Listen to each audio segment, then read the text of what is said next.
welcome to Sestra-Tainment. I'm Lenora. And I'm Dee. And we're coming to you today in regards to Everything Entertainment. And so today I am going to start, and we are going to be talking about a TV show on Netflix that is called Parasyte, The Grey. Oh, wait, is this the new one? Yeah. It's not like of the movie Parasyte. No, like I'm saying, but this is like Parasyte. the is it it's dubbed? Yeah, it has subtitles and all of that, or the voiceover. That's what it is. Voiceover. I looked at the subtitles too, just to make sure. But yeah, so it's Parasyte, The Grey, and so it has a lot of actors that I don't know. So it's really no need to everybody's go through Asian. the list. I don't know what country it is. South Korean. South Korean. Yeah, it's a South Korean show, one season, horror, they call it, which I was like, well, I guess if alien looking things, tentacles come at your head, it's pretty horror, and which I don't typically like horror, and it's 6 episodes, so it's not a hard watch. It's pretty good. So what ended up happening, me and my boo had a date night. Oh, and we started watching a horror movie. Oh, so he was like, I'm gonna put this on you, gonna lean on me, girl. I did not. You gonna be scared. Save me, Terry, save me. He's gonna be like, baby, you on your own. None of that happened. Okay. It ended up being that we were just looking, like trying to find something to look at on TV. And so then he was like, oh, well, let's check this out. This preview looks pretty good. So he put it on. We started watching it. And, we were actually looking at it like, and just saying, we're getting sleepy. So we cut it off. So then it was like the first episode and it was like 11:30 at night. So it was late, but we started watching it. And then, it ended up being that he ended up watching it by himself and I ended up watching it by myself. And then I watched more of it than he did, and he was the one that picked it. So I was like, look at you. Got me looking at something that I wasn't even going to probably look at. So it is a South Korean show, as I mentioned, and it does have those voiceovers. You can have the subtitles as well. And basically, it starts off with these little pods. Like, it's just like, it's a guy who's screaming and yelling, first of all, like playing as a gamer. And he's just playing and screaming and yelling. And you're like, what's that about? I don't know. Then it moves to this, like, techno beat, going on, right? Yep, exactly. You do it better.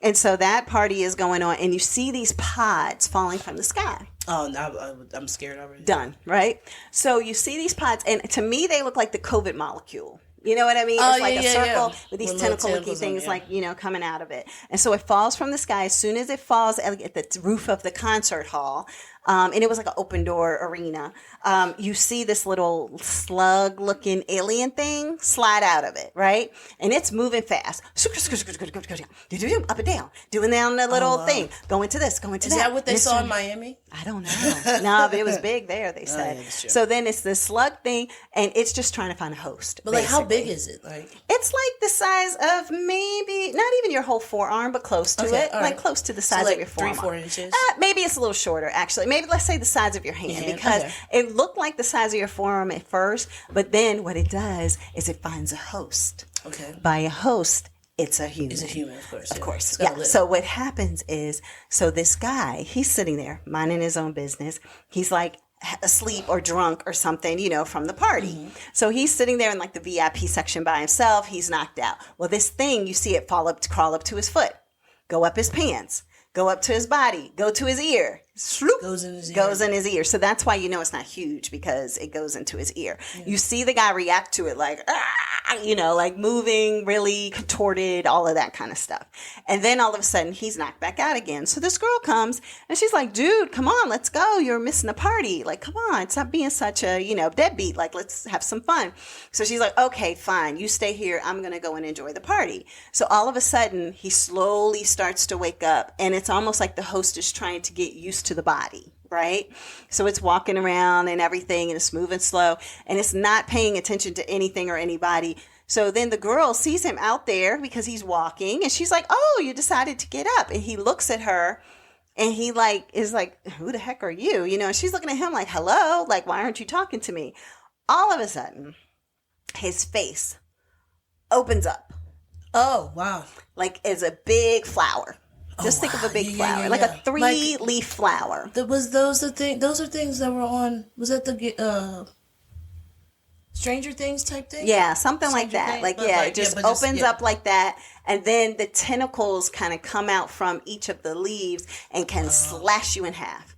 Or slash your neck off, or, like your head off your shoulders and stuff. So he's just whipping this thing, and he's at this concert. People are running around screaming, frantic, And he's just whoosha, whoosha, whoosha, whoosha, like, And so then it cuts. And you're just like...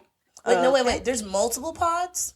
There were multiple falling from the sky. However, you only saw this one. Yeah, but I was just making sure it was multiple ones. Yeah. Okay. So this one.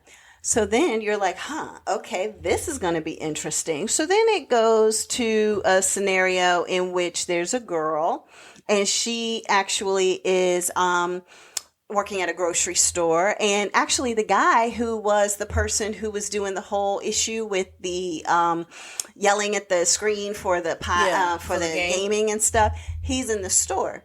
So the guy is weighing some meat or something, and as he's weighing, he realizes something's not right, so he doesn't put the sticker on it. The guy grabs the meat, not paying attention, takes it to the register, and she's like, you need the sticker.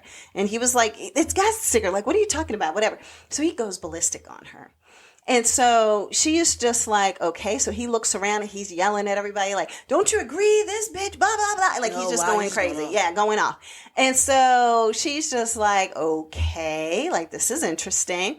So she continues to work her shift. He just leaves the meat there. He leaves, right? So we think. Mm-hmm. So then she goes and gets on her moped to leave for the night, right? Who starts chasing behind her? But the guy that she had the altercation with inside the grocery store. Well, this is all like first 5 minutes, by the way, so I'm not spoiling much. So what ends up happening is she ends up going to try to get away from him. She's swerving one way, swerving another way. Let's just say there's an altercation and there's a pod. So where the pod is where both of them are. Oh, for this altercation. Okay. And some stuff goes down. But we don't even know what's going down. Like, we can see something and we're like, what happened? Like, what's going on? But you can't tell. Later on in the episodes, it shows you, like, this is what happened when it cut away. Okay, right. When it cut away, this is what actually happened. All you knew is that she ended up in the hospital and the guy ended up dead.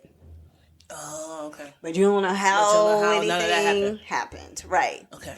And so then it becomes this thing of the people who have been possessed can feel the other people who are possessed. Oh, yeah. Like, you can almost feel your own kind as an alien. I remember seeing this like as an American movie. I don't know. Anyway, and so they seek out each other. Yeah. And then there is a pastor of a church. Mm-hmm. And the pastor of the church is one of these, let's say, pod people. Mm-hmm. And so therefore, I know, right? Because I'm like, the pod falls down. And then, exactly. Yeah. So he's a pod person. And so therefore, he creates a whole congregation of pod people. Okay, because they're all together. Exactly. And then they start working together to do things. Well, you also have this coalition within the police force that is all about destroying all of these creatures, because it starts getting out, not even to the regular everyday person, but like this secret group in South Korea that's like the CIA group knows that this is what's happening and people are being possessed.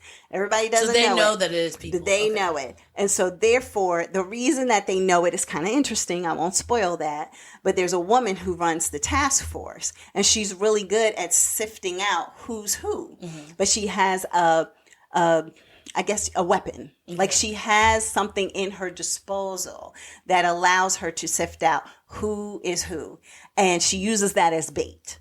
And basically, then she takes out all the people, because there's certain things you have to do to take them out. You can't just you basically can shoot them, but I think you have to shoot them in the head or the heart, something like that, in order for them to be taken out. But you could do something else and they're still running after you, kind of scenario, And they're fast. They run it's not like The Walking Dead where they're just like, but The Walking Dead, they've been dead for a while, right? Because at the beginning they're fast, right? Yep. They were never. You're thinking of Black Summer. Oh, that's Black Summer. They were fast. Okay. Walking Dead, they've always been slow. Okay. And so, anyway, that's really what the whole show is about. It's about the girl, her journey, figuring what's going on with her. How does she survive that scenario with this guy who, come to find out, I think he was schizophrenic or something, and that he was coming after her. What goes on with these pods? What happens with the woman who is the head of the task force, and what goes on there. It has a lot of layers and moving parts, being that it's only 6 episodes. So that's what I really like. But it has a lot. And then you are trying to figure out also, are all the humans who are real humans really for humankind? Or do you have some humans who are really helping the aliens? Oh, yeah. Like, to protect me? Okay. Oh, yeah, I'll do whatever I got to do. And then trying to sift out who those people are.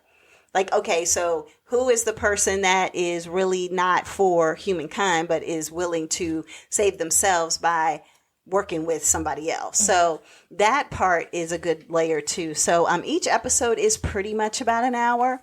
So as opposed to like 45 minutes or something like that, and it's 6. 6, okay. Yeah, so it was pretty Just good. a nice Saturday, Sunday watch. Yeah, exactly. And I would say it is something you can't like have it on while you're like washing clothes or, cleaning or something like that. You do need to pay. Rainy day binge. Yes, a rainy day binge. It's really good. I personally really liked it. And I didn't even tell the story. There's this other guy who he's just looking for his sister.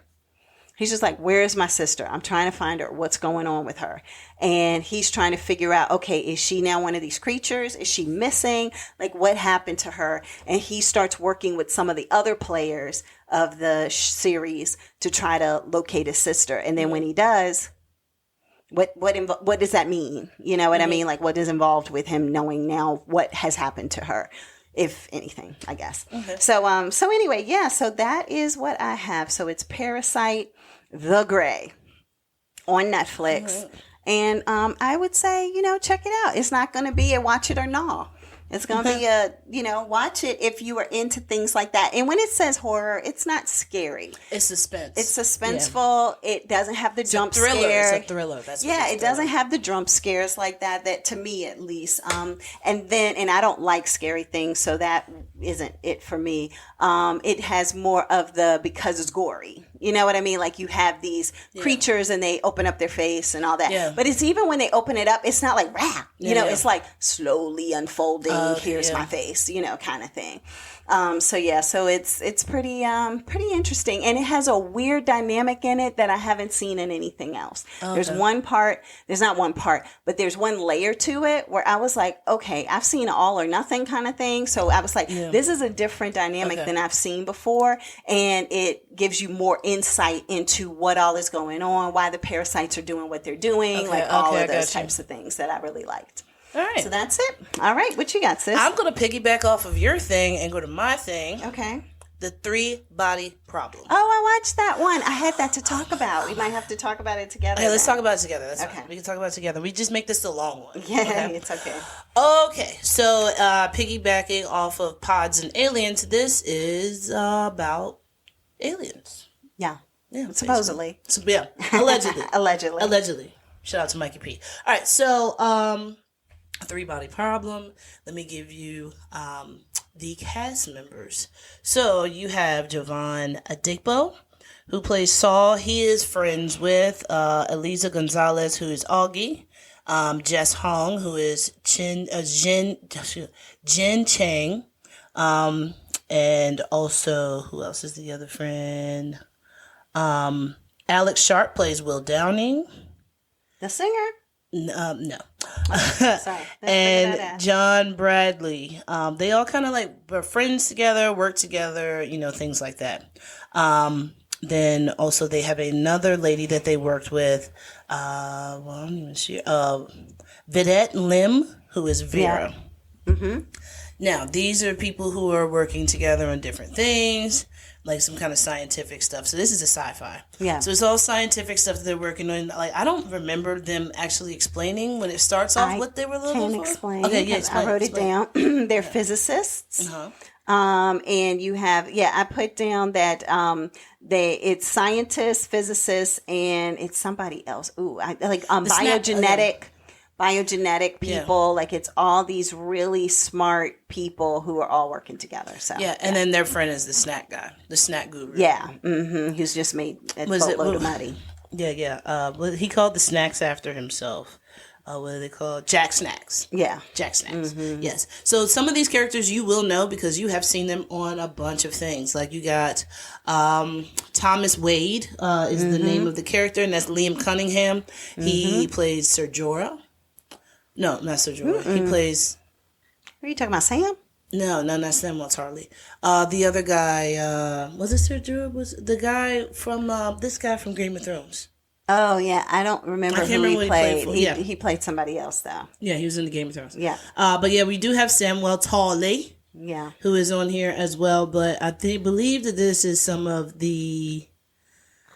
maybe some of the directors or producers of Game of Thrones, I believe it was. Yeah, yep, so that's why you have some of the cast in there too, because, he played Davos. Yeah, Sir Davos. Sir Davos, yeah. That's what it was. Yes. Yeah, so it is the two directors from Game of Thrones and the writer of 3 Chinese books that adapted into this TV series. Okay.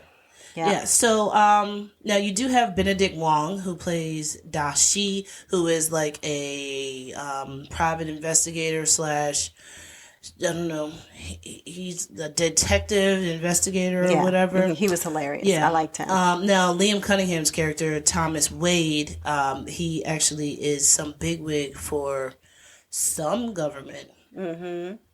Organization. We don't know. We don't know what it is, but I just know that he did hand over his credentials to somebody, and then that somebody just spouted out all the information that they had to know. Yeah, he was like, "Don't you know who I am?" Basically. Yeah, he was like, and then he's like, "You don't know who I am. You can just ask me, and I'll tell you, or I can give you what he said. I can give you my ID, and then you'll be like all the knuckleheads that are in the Navy." And he's like, "Can I see your ID?" And he just chucks it at him. It's like, "Oh, all right, man. So look." Yeah. You also have Jonathan Pryce, who was also in Game of Thrones because he was one of the wasn't he one of the Maesters? Is he? I don't know. I don't remember anybody. He was. He was one of the people with the things on their head. He was the head priest guy. What's his name? Jonathan Price. Okay, I'm gonna. But yeah, I think wasn't he the guy who was cutting into everybody's head at the Citadel? Yeah, he was the one. Yeah, he was the bad. Whatchamacallit, the bad... The brother or something. Yeah, priest or whatever. Yeah. So he plays the character Mike Evans. Mike Evans just pops up, has a bunch of money, has his own helicopter, can just do whatever he wants to do. And people are like trying to figure out, what he is into, what's going on with him. So those are the main characters that are on here that you would know. But how this starts off is how the first episode starts off. Oh wait! I gotta say one more person. Rosalind Chow, who plays Yi Wenji, who is actually the mother of. He was Vera the High Ye. Sparrow. He was the High Sparrow in Game of Thrones. Yeah. So Rosalind Chow plays Ye Wenji, and she is the mother to Vera Ye. So so we'll get into exactly what you need to know all these people. But so it starts off very harsh. They are in China, and they're sitting out in it's like a sea of people who are all about, protesting. I don't know if this is like communist China or what it is. It's the 1960s, and they're just going off about stuff. And then they bring a man up, and they have like a dunce hat on, which is weird. They kept bringing people up with the dunce hats. And when the man comes up, you see the woman in the audience, and she's like, Baba, and it's like father. So they're asking him questions, and they ask him, are you a physicist? And he was like, yeah, like you should know this. I taught you. And then they're like, all right, look, don't be too smart. Then they were like, so give me, like, what do you think about the theory of relativity? And then he goes into that, and then he starts talking about the Big Bang and all this other stuff. And then they bring his wife out. And his wife is like, yeah, tell him what else. You say this. You don't believe in God. You don't believe in this. And he's just like, well, the Big Bang happened, and that's the only thing that's scientific that can prove how the world first began. So from there, then it's like everybody hates this dude. And the wife is like, well, I feel like it's going to be better for the country if we all come together and don't believe in science, but believe in God. What happens? They beat this man to death in front of millions of people. Yeah. And his daughter is sitting there watching. And she goes up and she's like, she's helping him out. Like, well, she's not helping him, she's cleaning him up. And I don't think they meant to beat him. They to didn't death, mean to beat him to death, but they did. But they had already beaten him. Like, you can see where the blood was coming out of his ears and his nose and everything. So you keep beating him. Yeah, he's gonna die. Yeah, it was like six. It was like six people that were beating him, and they all look like teenagers to like 25 years old. Nobody looked like super old. So the daughter then comes and she's like cleaning the father up, and she has like his pipe and everything. And then boom, they grab her, and now she's in jail. Boom, you gotta go to jail. She goes through so much crap until she can actually get pulled out, and they have her, because she's so smart, to work with this government agency. Now, they told her, look, if you come in here, you can't leave. You're free to go, like, you're free to leave the jail, but if you come in here, you can't leave. She was like, I don't have nothing else to live for, so let me go in there. When she does, she is the smartest person in China.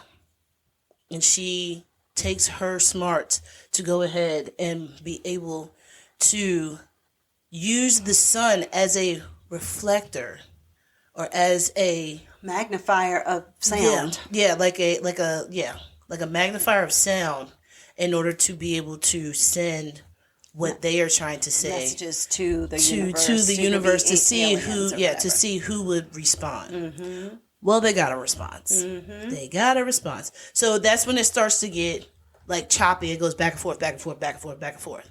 Because like you're in 1960 and then like you're in 2024. And then like you go. But it's a lot of different storylines. Yeah, it's a lot of like everybody has their own storyline, and I mean like literally everybody. I think all of the characters have their own storyline. So now with this group of friends, they have this one friend who's Augie. Augie has this weird thing where she sees like something distorted, and she's out with a friend. She was like, hey, do you see that? And the dude's like, what? And that's actually one of the guys from Game of Thrones as well. When that she was talking to. And he was like, what are you seeing? And then she's like, nothing. She leaves, she goes outside, she smokes a cigarette, somebody comes up to her. And while she's sitting there, she can see a countdown clock in her eyes. So she can see everything. She can see all around, but then she has like an outline of a countdown. I have it 0, 4, 0, 9, 1, 7. There you go. That's what it is. All right. So she has this countdown, and it's like, okay, what is going on? So it's like days, hours, and then days, hours, minutes, seconds. And then it's like 38, 37. 36. So yeah, it's 4, 0, 9, 1, 7, 38, 37. So 36. she is seeing this, and then as a woman comes up, she's sitting there trying to light her cigarette. Woman comes up, gives her lighter, lights a cigarette. They talk for a while, and she's like, "Well, how everything's gonna be okay? I know what you're going through." And she's like, "You don't know what I'm going through." She was like, "So how long does your countdown say?" And she's like, "What? What did you just say to me?" And then it's like. She realizes, hey, this lady knows more than anything. Yeah, what I'm seeing. Then it gets like crazier and then like you can't see the lady and like different footage. Yeah, if you see footage of her being out there, you don't see her talking to anyone. But then you see the lighter. Yeah, you see the lighter. You see the flame from the lighter. Flame light her cigarette, and you see her talking. Yeah, to somebody. But you don't see the person, and that's because the technology of the aliens is so can distort beyond us. They can do whatever they want to. They're just like, y'all are peasants. If y'all only knew what your mind is capable of. Yeah. But we do. So. And it's one of those things that in what I picked up on was initially the aliens are like, there's no reason to fear us because we don't fear you. Yeah. So therefore, let's just work cohesively together. And then that changes. And when that changes, that's when all the craziness ensues. So, but basically they're telling Augie, hey, whatever you're working on, you got to stop that.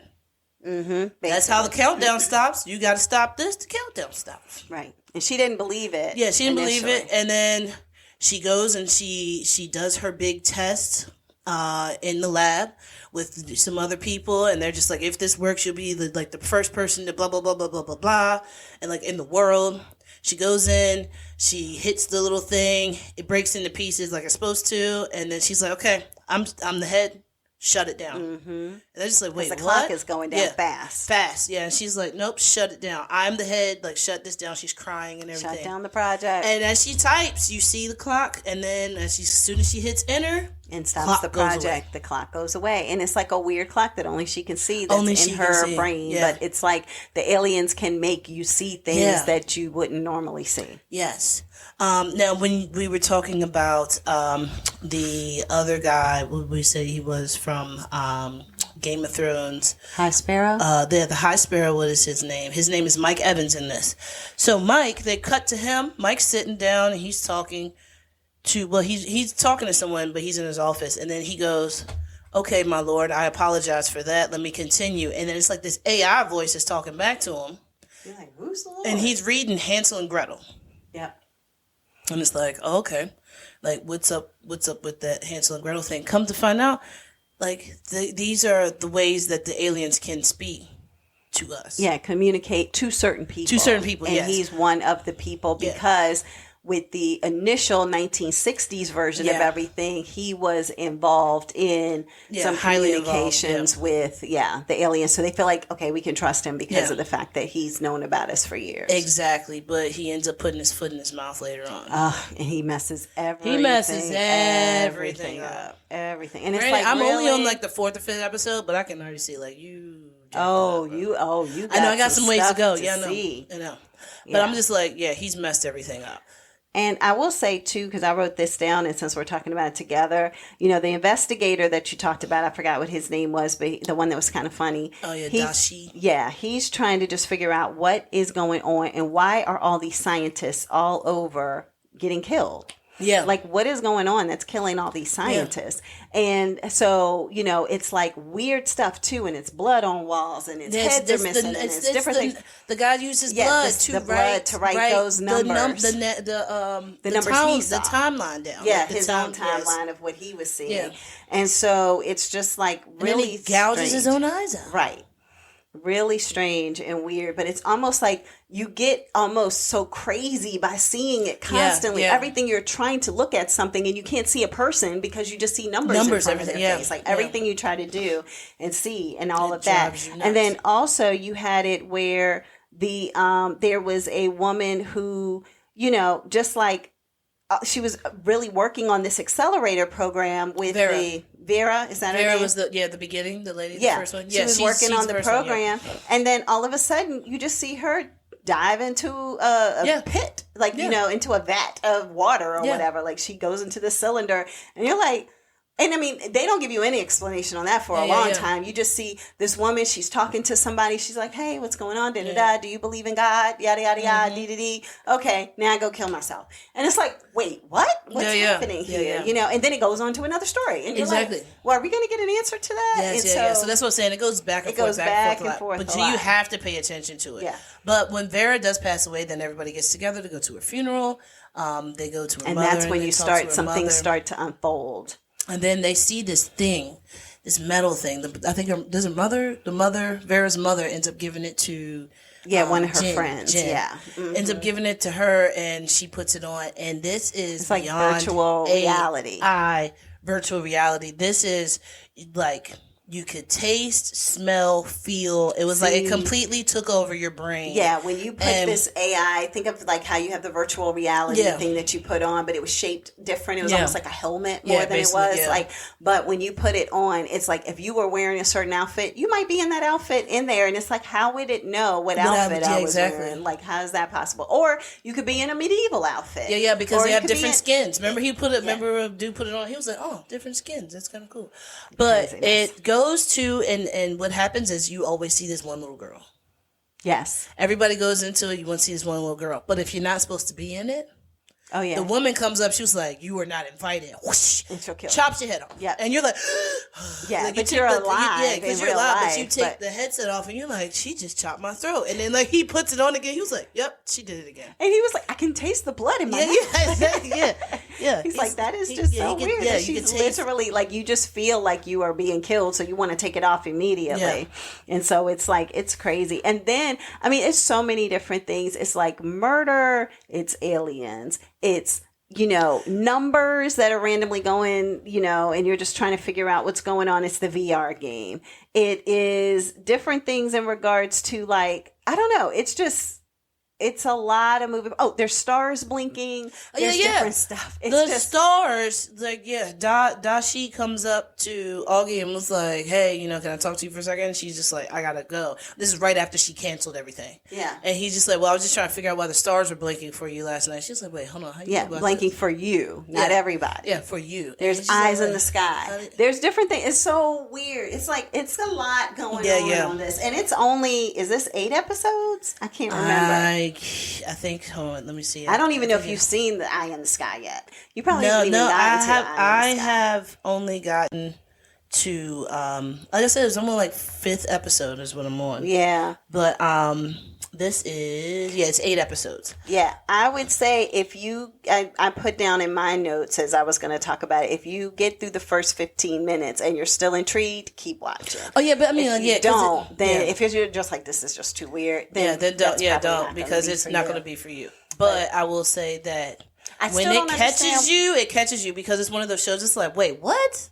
I don't understand what's happening. But it makes you want to watch it. I understand what's happening. Do you know where the title 3-body problem comes from? Because I still watch the whole thing and I can't remember. When the little girl and the lady, after they were talking to, was it Genghis Khan?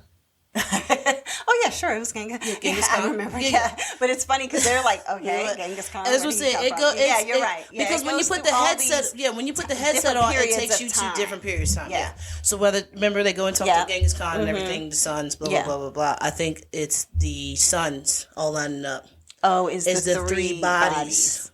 And the problem is what would happen if all 3 suns together, the gravitational pull. Is the gravitational pull going to pull everything towards the sun? Oh, that's why Or is it going to burn everything here? Yes. Look at you. I rewind that about 15 times last night. I am not playing. Because I was like, the whole time I was trying to figure out what is the 3-body problem. So in one part when you see the little girl, because the little girl is something that keeps coming up every time you put the helmet on, and she's like, save me. Yeah. You have to save me. That's the game. Yeah. That's the virtual reality game, is to save the girl. But because if you save the girl, you save the world, basically. But then it's also so they're like, are you going to save? She's like, are you going to save me this time? It was like, wait, you remember? She was like, I remember every time that I died and you have not saved me. And they're just like, that's horrible. So terrible that you remember, this happened to you. One time, she's like, save me, Copernicus. And she's on a horse that's on fire, and she's on fire. It's crazy. She's had a lot of experiences. Yeah. So at this one part where they get the young little girl and then the woman who is, I don't know who this woman is. I guess she's like a sun god or something like that. Okay. But while they are talking to her, the reason I had to rewind it so many times is because there were so many things that were going on in the background that my brain looked in the background to see, because it was showing the area in the background was like, I can't even explain it. It was like,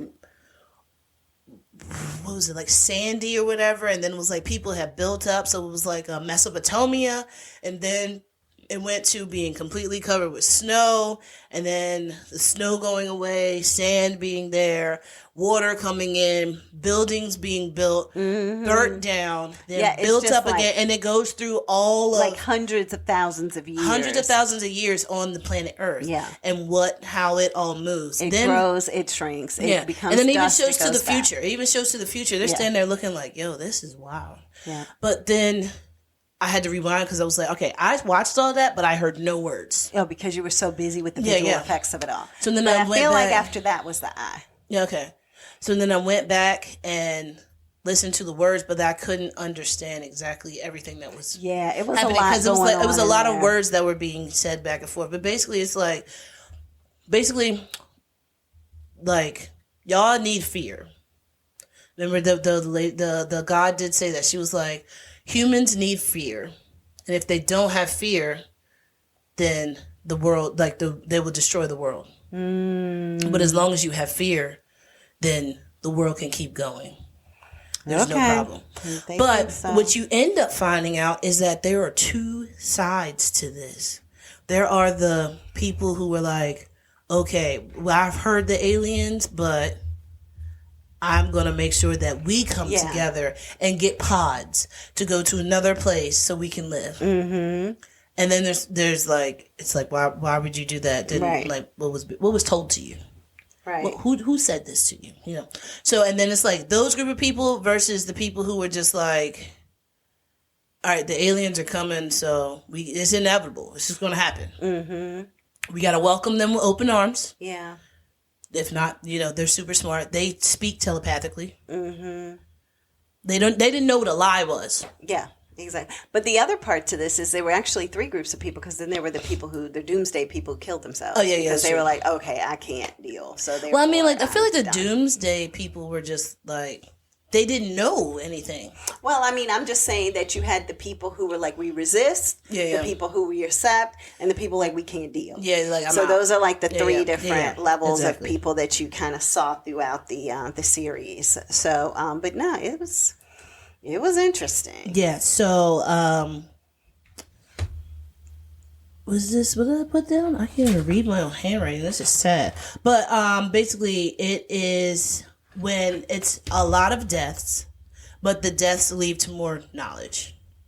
But then it's also, there are twists and turns when you find out who's leaders of different things and how all of this came about and who this person is to this person.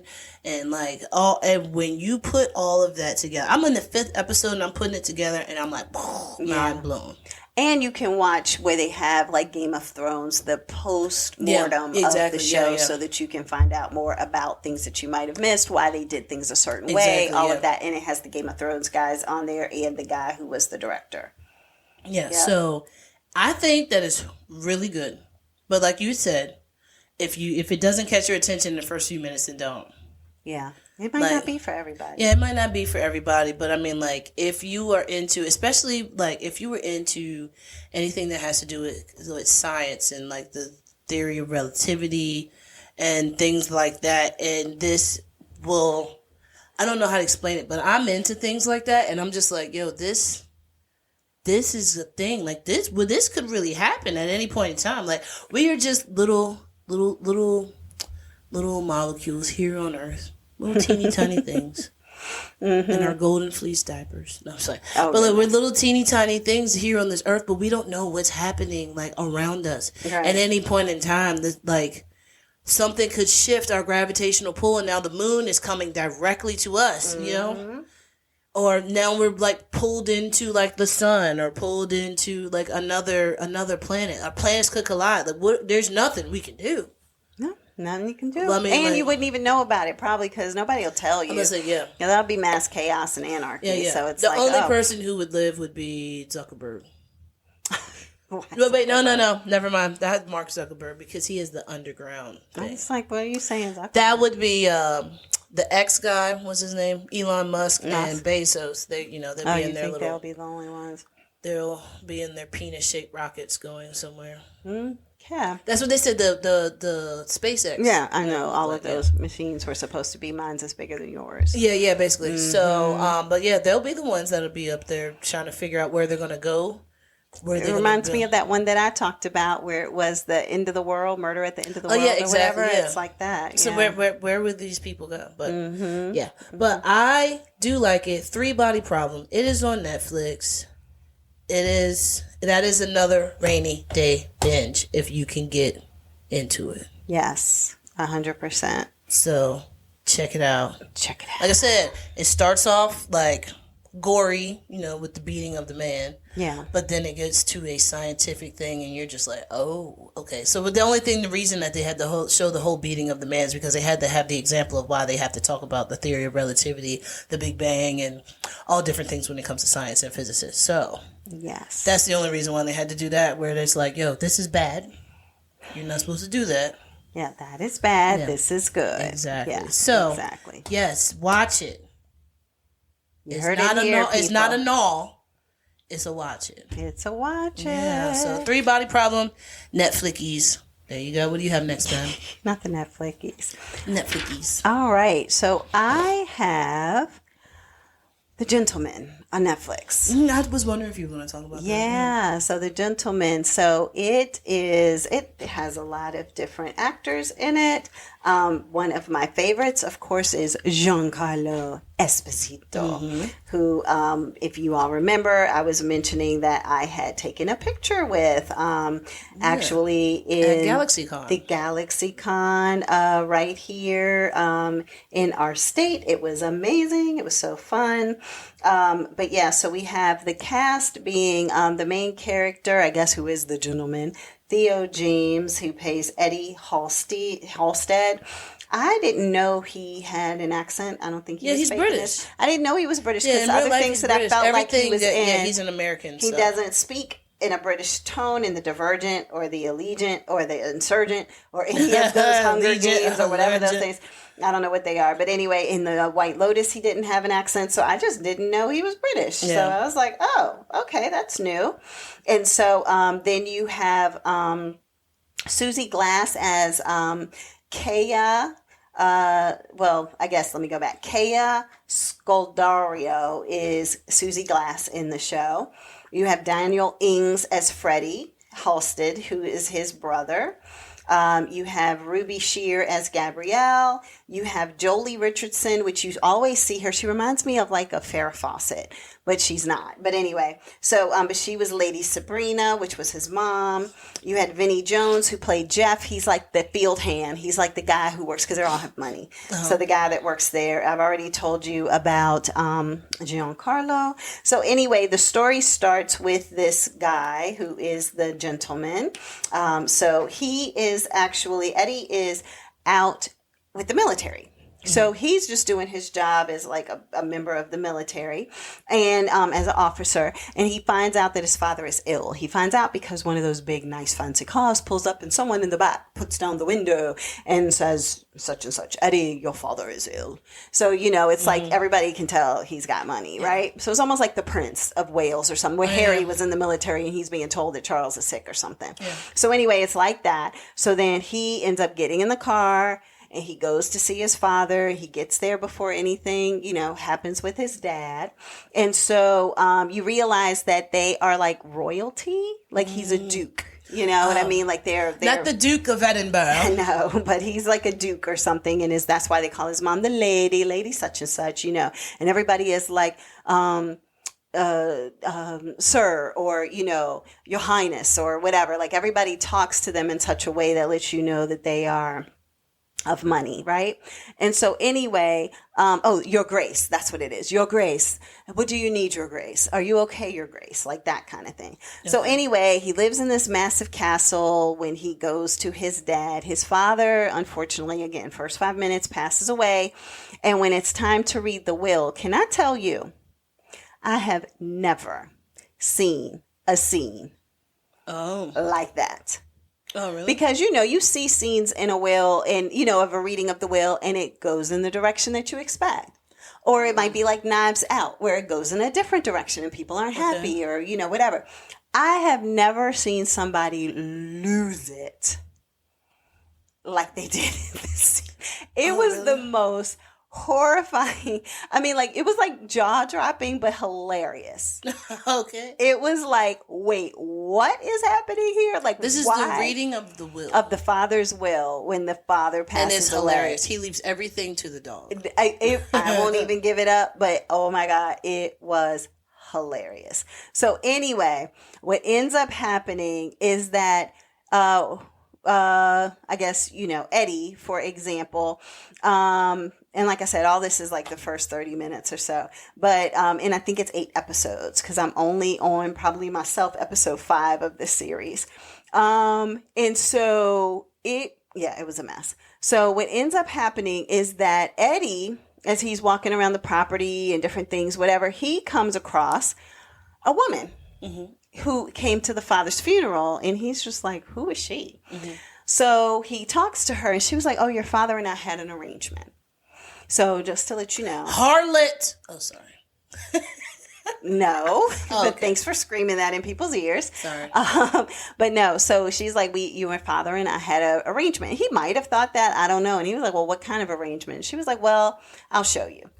She proceeds to take him to like the barn area or whatever and opens a padlock on the floor, goes down the steps into the bottom. It's a whole weed growth production. Like, it is high class, high tech, millions of dollars worth of weed. Like, it's like $8 million operation. I respect it. Well, actually, it's even more than that. It's probably a $50 million operation that his father, letting them do that on his property, got 10%. So he got $5 million every year for allowing them to be on his property. So she's like, so now you're the person who is lucky enough to be the one who handles this. And he was like, I don't think I want to be in the weed business, And she was like, well, too bad. It doesn't matter. Sorry. It's part of the will. Part of the situation, right? And so then at the same time, his brother is like, hey, Eddie, yeah, I'm in debt to a gangster, $8 million. Oh. It was 4 that I borrowed, but then they charged me 50% interest. And so now I owe them 8. If I don't give it to them, I'm dead, basically. They're going to, send you my kneecaps kind of thing. So send you my kneecaps. It's ridiculous. So although they are wealthy, they are like their accountant said, he was like, okay, whoever, Jules, I need $8 million. And he was like, y'all are rich. But y'all ain't rich. Y'all ain't that rich ain't got that. to be just pulling out $8 million. And he was like, oh, okay. He was like, your father actually put y'all in a little bit of debt in a way because he did this and this and this. So now Eddie is trying to figure out, how do I keep my brother alive? What do I need to do? What do I need to sell? So it's like, okay, there's wine in the wine cellar that, you could possibly sell for a ton of money. There's paintings that, are here in the home that we can sell. Do we sell the actual home? Those kind of things, just so that I can save my brother, right? And so that's when Giancarlo comes into play, because he is someone who's interested in buying the home. And he has a particular reason of why he wants to do that. But basically, somebody who's a self-made money guy, even though he may not have done it in the most legal ways, but, self-made guy, he's like, it would be a rite of passage for somebody like myself to be in a mansion of royalty, So, yeah, I'll give you whatever money you want for me to live in that house. And so the brother is like, the house has been in our home for, in our family for years. I don't know if I really want to do that. Right. And so, so there's a interesting dance between him and Giancarlo. There's an interesting dance between him and the lady that's on the property that is doing all of the selling of the weed. Right. Mm-hmm. Her father is in prison. His prison. If this is prison, let me go. Wait. What kind of prison is this? Okay, all I know is she said, I'm going to take you to see my dad. And he was like, okay, where are we going? And she was like, well, it's kind of like an outdoor prison. And he was like, an outdoor prison? What do you mean? And he was like, well, my dad likes steak, so make sure you bring a steak. And so he was like, wait, I'm going to bring a steak to your dad in prison? And she was like, yeah. And so he brings this finest cut of steak, whatever. Mm-hmm. And when they cut to the father, he's sitting under this, like almost like at a safari. Like he's just underneath this open air tent, And so the guard is there.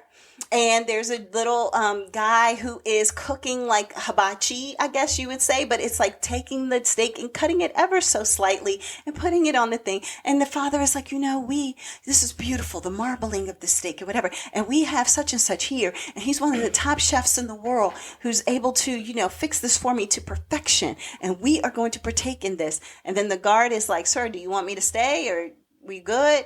And so he was like, oh, you can leave. I'll save you some steak when you come back. He was like, I'll be back, and meet you at, 9 p.m. Where's he going to run to? Well, he was like, I'll see you at 9. And he was like, because I'm never late. And the guard was like, you're always late. And he was like, well, just eat your steak. Like, you'll be fine. So anyway, this father he's running the prison, basically. So whatever he wants to do, he's able to do. He was like, oh, yeah, I'll take some steak back for the warden. He'll appreciate, this guy's, culinary expertise in regards to his preparation of it. And so you just realize the father isn't really in prison. And he's kind of calling shots, even though his daughter is basically running the operation, it looks like, on his behalf. So there's a lot of different layers going on here. So you got the father's will. You have the 2 brothers, one of which is in $8 million worth of debt. And how do you get out of that? You have, when I say it goes from feeling very intense to hysterically funny in the matter of like not even 3 seconds. This makes me want to watch it because I didn't know if it was serious or not. Oh my, that brother, He's a hot mess. Oh, really? He is a hilarious, hot mess. You feel bad for him in some scenes. Then he does something stupid. And then he does something hilarious. Like, it's all in like a matter of 10 minutes. Okay. And you're just like, what in the world? And why do you keep trusting your brother? Why do you keep? Because that's really what this is all about. All the episodes are about all the shenanigans that they get into trying to get his brother out of debt while his brother is still doing stupid stuff.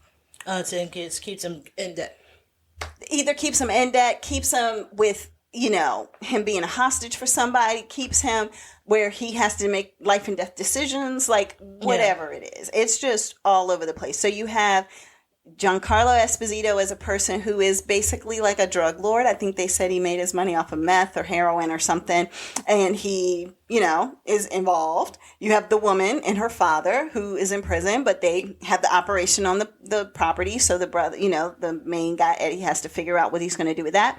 A religious man is in the picture where he is a drug dealer, a person who, he's the one that the brother owes the money to, right? Okay. But he is the person who was like, basically, you remember Samuel L. Jackson in Pulp Fiction where he would quote the Bible before he killed you? And I will rain down with the great vengeance. Yeah, so he's like that. Basically, he's just reading from the Bible as people in his organization are like literally killing you. Okay. So that's him. So you have that level to it. There's a boxing family. So it's like boxing stuff is going on too. Sometimes they're at a boxing match. Sometimes it's the girl who's going to see her brother who's a boxer. And you're just like, why is boxing in this? It's so many interesting, weird characters. It's part comedy, part dark humor, part drama, part suspense. And it's like, it has some high class stuff. It has some lowbrow stuff. It's all over the place. It has those OMG moments. Like it's going a little bit of everywhere. And I was here for it. So like I said, I'm only on like episode 5. I think it's 8. They're all literally about an hour. And it is a roller coaster ride. So that's what I have. So The Gentleman on Netflix. So it's a hot mess, but it's funny. Well, I want to talk about another hot mess. Look at me just piggybacking off of you. Yeah. We're going to talk about The Regime. The Regime. Okay. Yes, The Regime is on HBO Max. Okay. Or Max, whatever it is. This is the one with Kate Winslet in it. Oh, gotcha. And Kate Winslet got a banging body. I didn't know she was stacked like that. Okay, Kate Winslet. Come on, stuff. Okay. Yeah, but I'm just saying, Shout out to Kate Winslet. Yeah, she got a nice body in this. Okay. So The Regime. Like I said, it's on HBO. The cast members are Kate Winslet, who plays Chancellor Elena Vernon. Okay. You have Matthias. I am not going to try to say his last name, but he did plays good with Matthias. Yeah, but he does play the Corporal Zubak. Okay. Let me see. Kate Winslet's husband name is Ghislaine. Ghislaine. Yeah, Okay. Ghislaine. I'm butchering names. Yeah, you are. But that is the husband to Kate Winslet. You have some other people in here. You have Andrea Riseborough, who plays Agnes. She is like the nanny to Kate Winslet's son. Okay. And you have Martha Plimpton. You know Martha Plimpton is the actress. Oh, yeah. Yeah, so she ends up playing the Secretary of the State for the United States. Oh, look at that. Yeah. This is about satire. But this is political satire. Kate Winslet is a very disturbed woman who is the chancellor over this fake European country. Okay? Their flag is just like red and blue with a lion on it. Okay. That's it. It screams, what is the name of that? I can't remember the name of from the Game of Thrones, but it's fine. But it screams them. You mean just the king who's like killed them all? No. The lions, the ones that are lions. The Lassiters? Yeah, it screams. Okay. It screams Lassiter, when you see this flag, you're like, oh, that reminds me of something. Yeah. And they're pretty much like that. So with her being the leader, she is off. She thinks that she's worried about her health. So she thinks that mold is everywhere and mold's going to kill her. Okay. And she can't go out in public because public is going to kill her. And she doesn't like the smells. And like, she's bougie, but she keeps trying to tell the people that she is for the people. Okay. How are you for the people when you go out to speak to people and you like, you know how the Pope's car is when they drive them around and it's like that big glass thing? Box. Yeah. That's how she does all of her talking. She's not doing it over the TV. Then she's standing in this big glass box outside of the palace where everybody's just standing around the palace. And she's like, don't cry for me, Argentina. Oh, gosh. Okay. Basically. But she is basically just giving empty promises. But at the same time, she's like telling people, hey, all right, get this army over here to kill them. I'm done with them. I don't want to see them. Out of sight, out of mind, just wipe them away. She is like, when she goes to her meeting, she goes to her briefs. They're like, we're going to debrief you on blah, blah, blah. She was like, these debriefs need to be briefer. Oh, goodness. So I'm just like, okay, madam, no problem. So she's the only woman that's in charge over all men. Now, I'm trying to figure out how she became in charge because her husband was a chancellor. Okay. I mean, sorry, not her husband. Her father was a chancellor. He's dead. So is that how she got it? That's what I'm thinking. I don't know for sure because they don't go. They didn't go into that. But she has her father in a glass coffin in a room while she watches him deteriorate. Oh, no. But she also comes and brings him They flowers. have something like that in the other one. Yeah. In the Gentlemen, they have something like that. They come and bring him flowers, and she's like, "Daddy." She's talking to this man. Then what happens?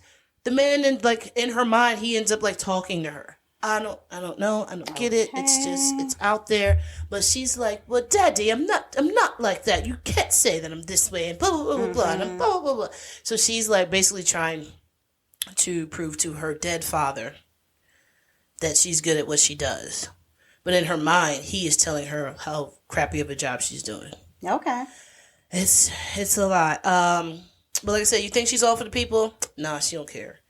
But they have this man. Her guards bring in this man. This is going to be Colonel Zerbeck. Okay. Zubek. When they bring him in, he's like handcuffed, like he's walking and stuff like that. Like he looks distraught. And they're just like, okay, come on in. We're going to clean you up here, take a shower, blah, blah, blah, blah. He's like, all right, what am I doing here? I was like, well, the chancellor would just like for you to be her guard. And all you do is you walk around with this meter and you check every room to see if there's mold. Okay. This is also the man. Mold is important. Yeah. This is also the man that he has a whole nickname because he's killed so many people for her, I guess. Okay. Got it. So he's like a bodyguard / maintenance man. Not really maintenance man, but I mean like, by maintenance, I mean like killer. Like, like the guy who... No, I mean like he literally walks around with a meter and like walks into a room, beep, beep, beep, beep, beep, beep. Okay, this one is good. If there's mold in the room. Oh, but not... We think it'd be bugs, but okay, mold. No, she's scared of mold. I mean like as in bugs of people listening to recordings. No. She doesn't care because she hasn't left the castle and God knows so how nobody long, would be able to get in there. No, but she's worried about. She's like, the air feels stale and it feels damp in here. What is the purpose of the regime? You should see. I don't know. She's looking like I don't know, but it's just making fun of people. Royalty. Yes, rich people. Like people who are in charge. But it's making fun. It's satire because it's like sarcastically making fun. So it's like we have a bunch of idiots who run the world and they give no cares about any people. I like how you fix that up. Yeah. Like, they don't care about any people, but they only care about what's good for them. Gotcha. So this is why it's like that. I mean, like the music in it sounds like. Have you ever watched any of the Sherlock Holmes movies? Mm-hmm. So you know that like the Britannic Duty. Yeah. So you know it's music like that in there. Interesting. Yeah, it's because there are some parts that it's like what, and it's kind of like it's like you're uncomfortable, so you kind of like It's like a little weird thing.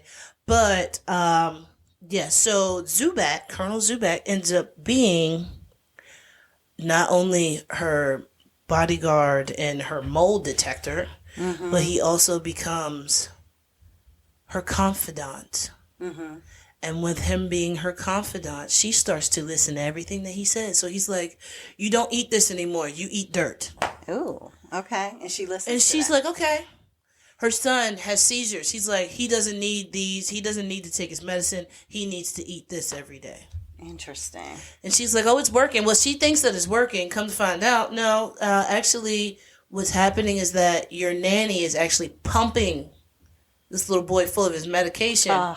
By giving him his actual medication he's supposed to have, by giving him popsicles or like, hey, you got to eat all of your pudding because I'm forcing this medication down your throat. But she's just oblivious, and because she is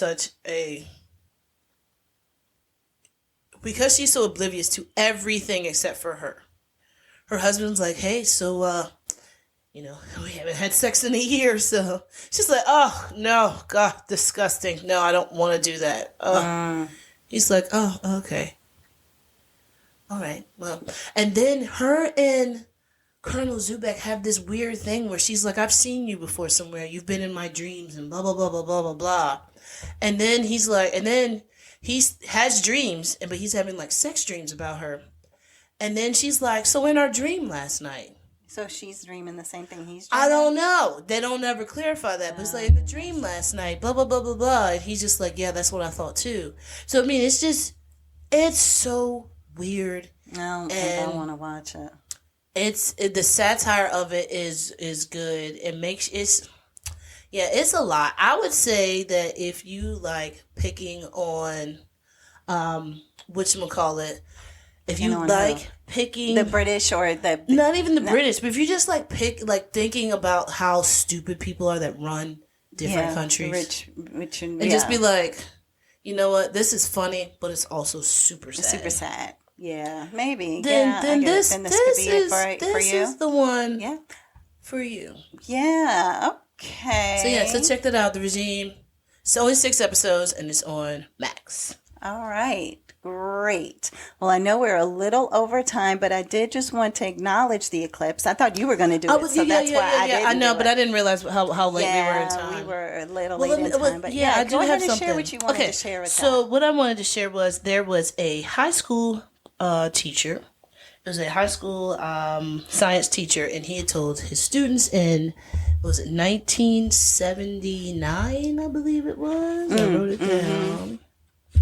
Almost 50 years ago. Yeah, he had told them 1979. He was 78. He was like, hey, everybody, we're going to get together when the next eclipse happens, because that was like one of the last ones. It was the last total eclipse for their area. Yeah, he was like, so if it happens again, everybody get together at my house, in my yard, you know, and then we'll all watch it together. And everybody's like, yeah, okay. Okay, 2024, whatever. 50 years from now, whatever. Yeah. And he said that he was going to put the information in the paper. He was like, so, I'll put it in the newspaper. If I'm still alive, we're still going to do this, blah, blah, blah. He told all of his students every year up until this happened or until he retired or whatever. And they said that over 100 students showed up. That's awesome. To his house. And then he then ended up saying, well, I mean, the eclipse was kind of like nobody even paid attention to it, because it was it was secondary to everybody being together. People hadn't seen, like, there were families out there. Yeah. They bought chairs, blankets, like food, drinks and stuff like that. So it was just very heartfelt how it was that like a happened. Family reunion during an eclipse. Exactly. Yeah, that's pretty cool. Or a class reunion or something like that. Yeah, that's pretty cool. Well, the eclipse did go. It was a total eclipse only in some areas: Texas, Oklahoma, Arkansas, Missouri, Illinois, Kentucky, Indiana, Ohio, Pennsylvania, New York, Vermont, New Hampshire, Maine, are the states that actually got the total eclipse. Everybody else got a partial eclipse. Yeah. Those areas probably won't see another total eclipse for over 300 years, they said. Yeah. Now, there'll be another partial eclipse, or where other areas will see a total eclipse in 20 years. So 2044 is when there will be another one. So there were a lot of people who, the 2044. So a lot of people were like, hey, I may not be around in 20 more years, you know, if you're older, whatever the case may be. So people were like, I really need to get out and experience this. We watched it. I happened to be at work, you know, threw on some of the glasses that were, you know. Thank God you wore the glasses, because so many people were just staring at the sun. I don't understand why. You knew this from when you were a child. Well, that you first don't of all, stare at the sun in an eclipse. You don't stare at the sun on a Tuesday. You never stare at the sun. On a Tuesday, you don't do it. So why are you going to stare at the sun today and think you can see something? Yeah. It's the sun. I see. It's... But what you did do, from what I understand from people who did do it, is if you looked and then looked away or closed your eyes, you could see it. Because it burned your retinas. Right. But the thing is that when you're looking at it, you're like, I don't see anything because it's bright. Like, it wasn't dark. Sun. It was just... like it almost like got to like, okay, maybe in like when it's around 8:30 on a summer night, you know what I mean? that. And then it went back bright again, exactly, you know? Yeah. But when you're seeing that, you're like, oh, it's still bright. I thought it was going to be darker. And that wasn't going to be the case. So I think a lot of people said they were disappointed, but I was like, it wasn't a total eclipse. And the sun is so bright. Yeah, but they told you everywhere. And there were people who were like, what does this even mean? What is this? So basically, it just means that the moon was in between the earth and the sun. Yeah, that's all. That's basically what it is. So the moon was in between. It created a shadow. For some, it was a hole. For some, it was a crescent. Yeah. Whatever the case may be. That is the excitement of the hot topic of this week. Hot topics. Yeah, there you go. The total eclipse. Total eclipse of the heart. Turn around. Okay, we won't get into that. We sung the whole thing earlier. Yeah. We came on here, so I know y'all wanted to hear that. Yeah. Sorry, maybe some other time. Talk to y'all later. Thank you for joining us on Sestra-Tainment. Bye.